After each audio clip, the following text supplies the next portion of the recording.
Hello friends, welcome to Swapna connect. ఇవాళ మనం గోంగూర chicken ఎలా తయారు చేయాలో తెలుసుకుందాం. ముందుగా కడాయిలో నూనె వేసుకొని అందులో ఒక కట్ట ఎర్రని గోంగూరని వేసి 4-5 పచ్చిమిరపకాయలు వేసి లో ఫ్లేమ్లో 6 నుంచి 7 నిమిషాలు మగ్గనిచ్చి పక్కన పెట్టుకుందాం. ఇప్పుడు మరి ఒక కడాయి పెట్టుకొని అందులో తగినంత నూనె వేసి మసాలా దినుసులు, ఒక పెద్ద సైజు ఉల్లిపాయ, 4-5 పచ్చిమిరపకాయలు వేసి మగ్గనివ్వాలి. ఉల్లిపాయలు ఎర్రగా వేగిన తర్వాత అందులో అల్లం వెల్లుల్లి పేస్ట్ వేసి పచ్చివాసన పోయేంత వరకు మగ్గనివ్వాలి.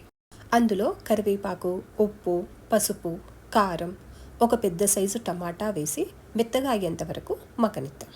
ఉప్పు, కారం, పసుపు కలిపి పెట్టుకున్న చికెన్ని వేసి ఒక 10 నిమిషాలు మీడియం ఫ్లేమ్లో మగ్గనిద్దాము. చికెన్ వేగిన తర్వాత మనం పక్కన పెట్టుకున్న గోంగూర పేస్టును వేసుకొని అందులో కొంచెం నీళ్లు పోసుకొని మరి ఒక 5 నిమిషాలు మగ్గనిద్దాం. ఇప్పుడు మీ టేస్ట్కి తగ్గట్టు ఉప్పు, కారం ఒకసారి చెక్ చేసుకోండి.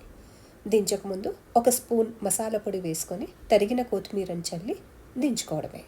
అంతేనండి, ఈజీ పద్ధతిలో గుమగుమలాడే గోంగూర చికెన్ రెడీ.